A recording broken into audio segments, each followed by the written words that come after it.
Assalamualaikum warahmatullahi wabarakatuh. Halo kawan-kawan. Oke.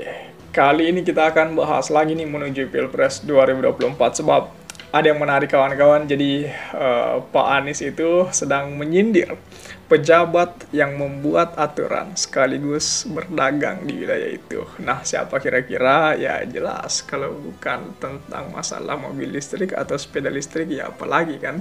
Ya mungkin masih ada lagi yang lain tetapi ini yang mungkin lebih tersinggung itu.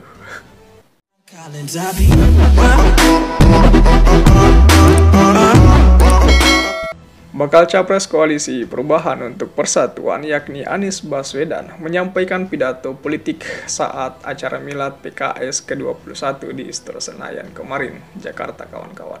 Dalam sambutannya, ia sempat menyinggung soal pejabat yang membuat aturan untuk kepentingannya sendiri. Ya.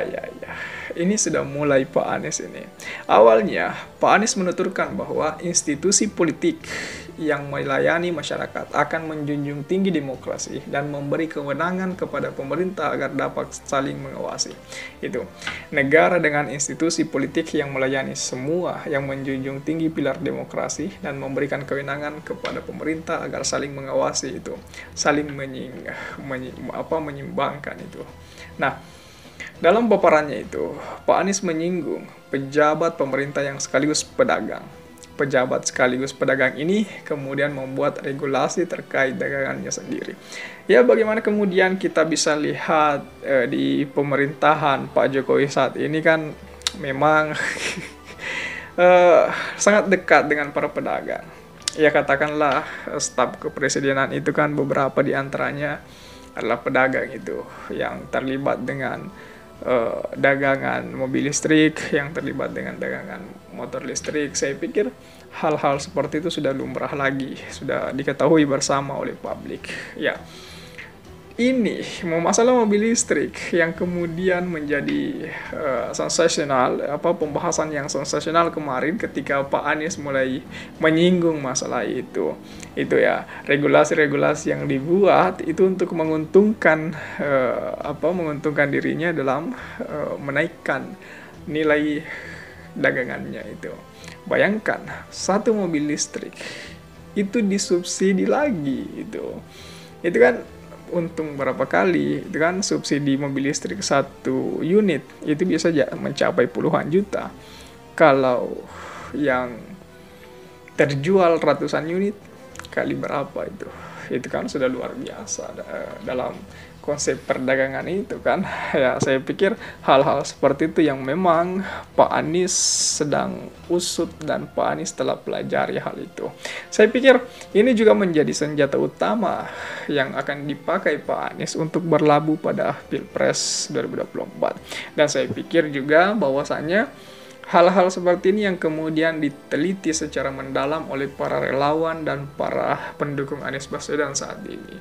Bagaimana kemudian ketika konsep telah matang, ya tinggal mencari-cari apa lagi yang sebenarnya menjadi kejanggalan di pemerintahan Pak Jokowi saat ini. Inilah yang sebenarnya nilai plusnya di wilayah pendukung dan relawan Pak Anies ketimbang dari pendukung atau relawan dari Pak Ganjar ataupun Pak Prabowo. Mereka terkesan sejauh ini belum menampakkan ide dan gagasan apa yang harus dibawa berlabuh di Pilpres 2024. Gagasan dan ide-ide apa yang bakal dipertaruhkan untuk menuju putaran Pilpres 2024 itu berbeda dengan para relawannya Pak Anies Baswedan. Saya sering cerita-cerita sama mereka. Beberapa relawan Pak Anies memang konsepnya memang mereka sudah matang. Mereka sudah paham dengan apa yang ingin disampaikan oleh Pak Anies. Mereka sudah paham apa yang ingin dikerjakan oleh Pak Anies. Rencana-rencana ke depannya mereka sudah paham. Berbeda ketika saya duduk bareng bersama dengan relawannya Pak Ganjar, dengan relawannya Pak Prabowo. Mereka terkesan hanya mencari-cari kesalahan Pak Anies.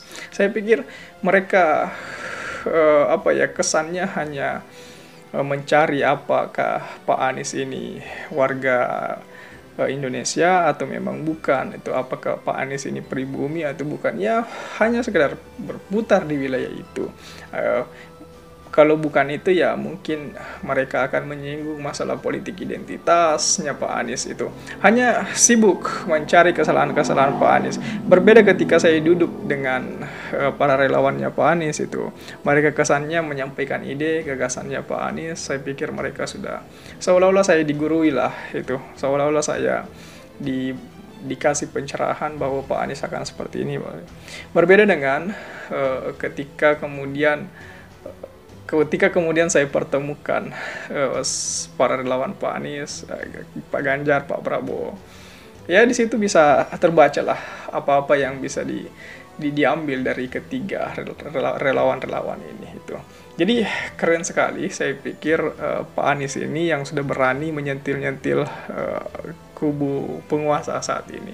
Ini yang menjadi kebanggaan tersendiri buat para relawannya itu. Saya lihatnya seperti itu. Nah, kita tunggu apa aksi-aksi selanjutnya kepada relawannya Pak Ganjar dan relawannya Pak Prabowo untuk membackup serangan yang bakal dilontarkan oleh relawan dari Pak Anies ini. Saya pikir hal-hal seperti ini bakalan menambah nuansa politik. Yang penting itu saja jangan ada lagi saling lempar caci maki, jangan ada lagi saling serang personal.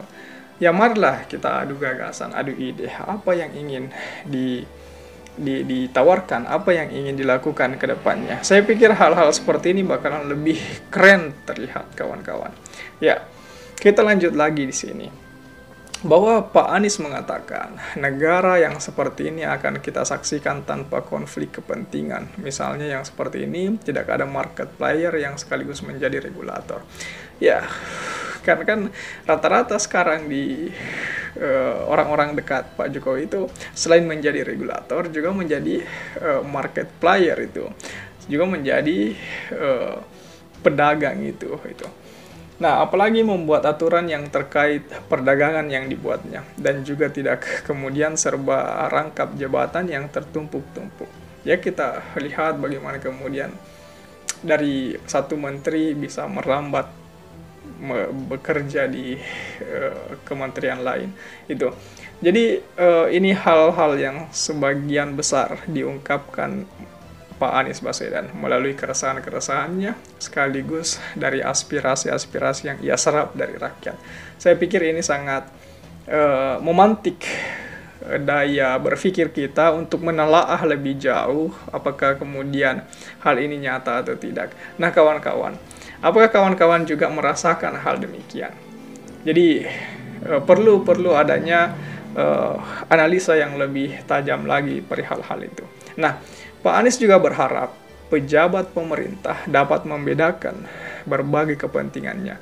Menurutnya, pejabat harus memperkuat hukum yang independen dan terbebas dari intervensi publik.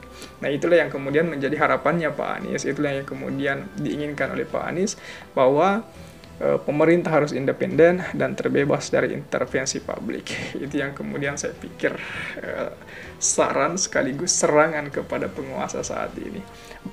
Kita tunggu besok, pasti akan ada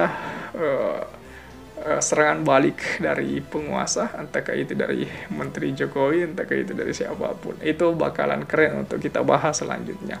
Tapi mengenai hal ini kawan-kawan, mengenai Pak Anies menyindir pejabat pembuat aturan sekaligus pedagang ini, apakah kawan-kawan setuju mengenai hal ini? Coba tulis di kolom komentar. Oke, share juga video ini supaya banyak yang mengetahui dan berkomentar mengenai hal yang tadi. Oke kawan-kawan, terima kasih telah tiba di sini. Jangan lupa subscribe agar tidak ketinggalan pada video selanjutnya. Sekali lagi terima kasih dan wassalamualaikum warahmatullahi wabarakatuh.